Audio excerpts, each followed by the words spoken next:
आप the news words देख रहे हैं। मैं अरुण कुमार पांडे, नमस्कार।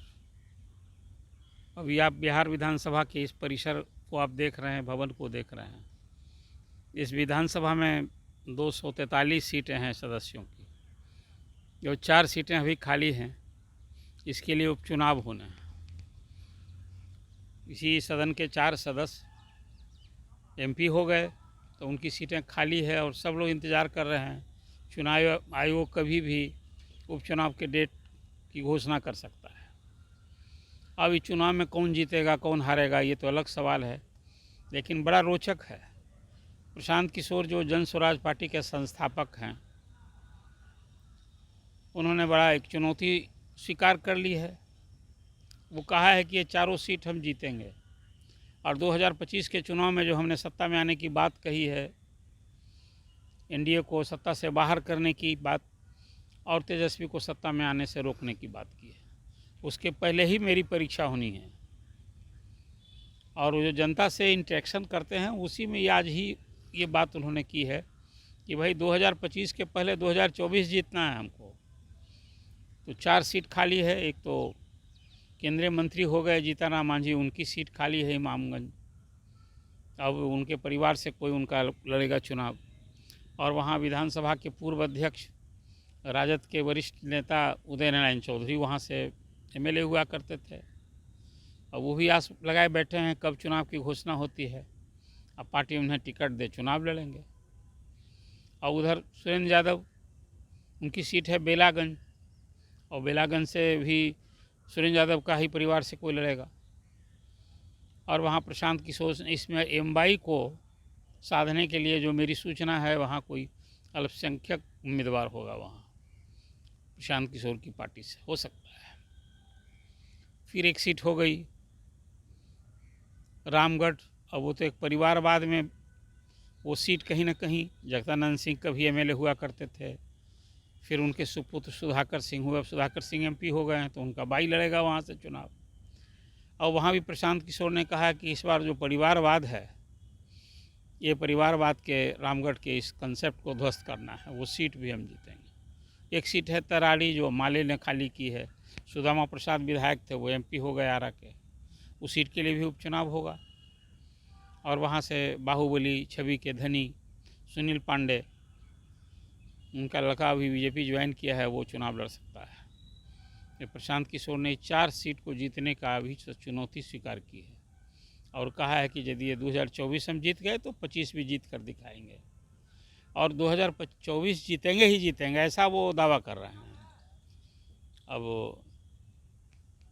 प्रशांत किशोर के इस दावे में कितना दम है तो मतदाता न तय करेंगे, लेकिन उनका तो दावा है कि भाई 1 करोड़ मत हमने मेंबर बनाया है, और पार्टी में ग्रास रूट लेवल पर हमने कैडर तैयार किया है, उसके समर्थक सदस्य हैं।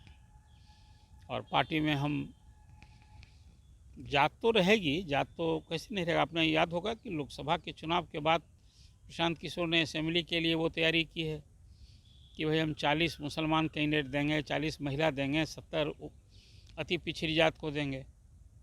तो तब भी यह है कि काबिलियत उनका जो कैंडिडेट होगा या जो उनके पार्टी का पदाधिकारी होगा, उसकी काबिलियत उसका पैमाना होगा।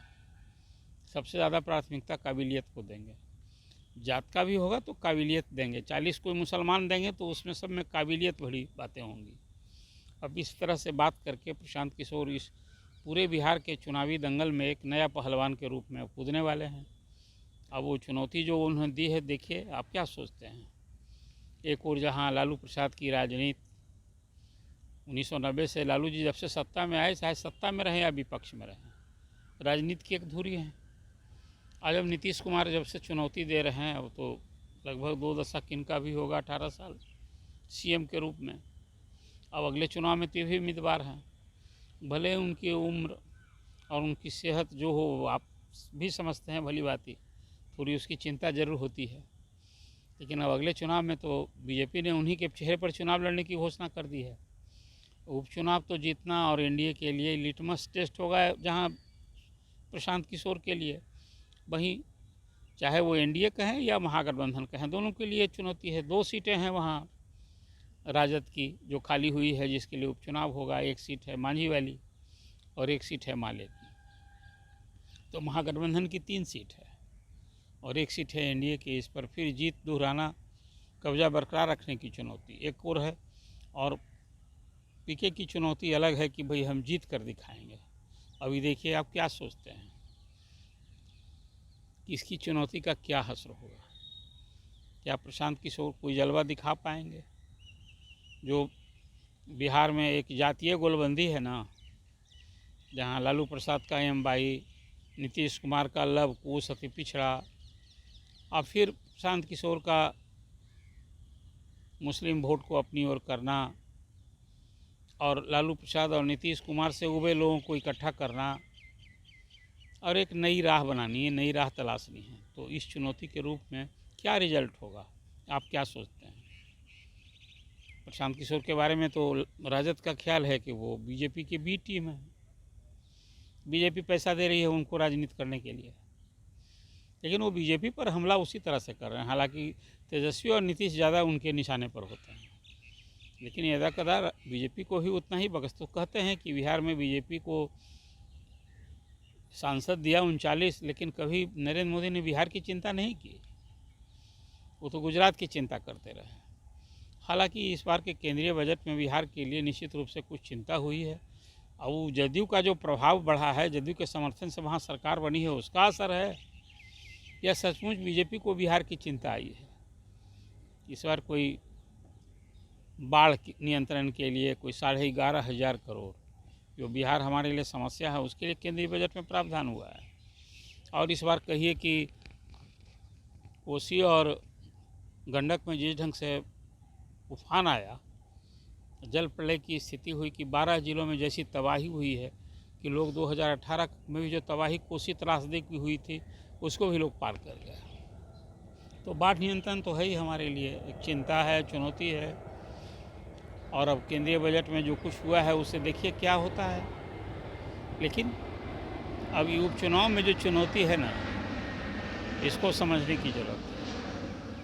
और आप क्या सोचते हैं? डेट का तो इंतज़ार होना है, डेट इंतज़ार हो जाएगा तो चुनाव भी होगा, लेकिन इसमें प्रशांत किशोर कुछ क्या कर पाएंगे? आप क्या सोचते हैं?